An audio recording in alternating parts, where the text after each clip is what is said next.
مرحبا بكم في موجز MW كورة لأبرز أخبار الكرة الجزائرية والعالمية. حلقة اليوم مليئة بالأخبار الساخنة، الصفقات القوية ونتائج مثيرة جدا. خليكم معنا للنهاية لأن عندنا تفاصيل مهمة تخص المنتخب الوطني وبعض نجوم الكرة الجزائرية. البداية من الدوري الجزائري، أين حقق نادي اتحاد العاصمة فوزا كبيرا وقويا على حساب أتلتيك بارادو برباعية كاملة في المباراة المتأخرة عن البطولة.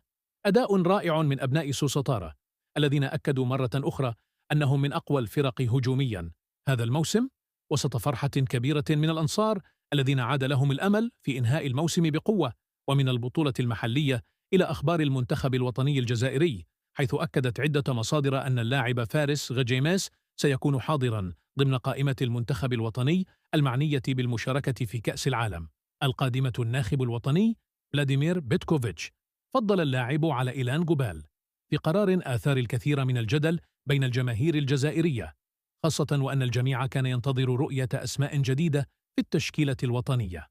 بيتكوفيتش يبدو مقتنعا بإمكانيات جيمس وقدرته على تقديم الإضافة للخضر خلال المرحلة القادمة، خصوصا مع حاجة المنتخب لعناصر جاهزة بدنيا وفنيا.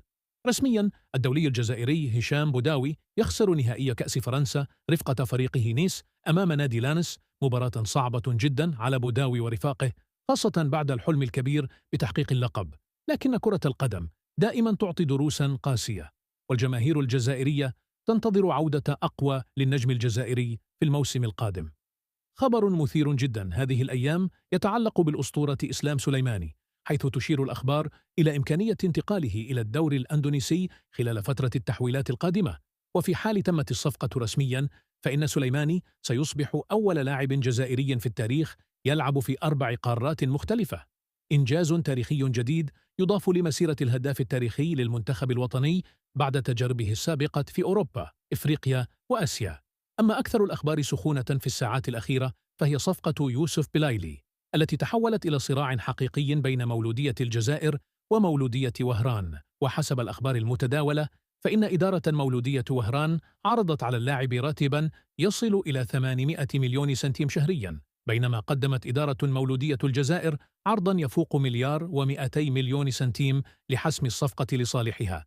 اللاعب الذي ينشط حاليا مع الترجي التونسي قد يصبح حرا قريبا، وهو ما جعل الأندية الجزائرية تدخل بقوة من أجل التعاقد معه، خاصة بالنظر إلى قيمته الفنية الكبيرة وخبرته القارية. لكن في المقابل هناك الكثير من الجماهير التي ترى أن هذه الأرقام مبالغ فيها، خصوصا وأن بلايلي يعاني مؤخرا من بعض الإصابات، رغم أنه يبقى لاعبا قادرا على صناعة الفارق في أي لحظة. ويبقى السؤال المطروح: هل سينجح مولودية الجزائر في خطف الصفقة؟ أم أن مولودية وهران ستفجر المفاجأة وتضم يوسف بلايلي؟ إلى هنا نصل إلى نهاية موجز MW كورة لهذا اليوم. إذا أعجبكم الموجز لا تنسوا دعمنا بالإعجاب والاشتراك وتفعيل الجرس ليصلكم كل جديد عن الكرة الجزائرية والعالمية. كان معكم MW كورة، نلتقي في موجز جديد. سلام.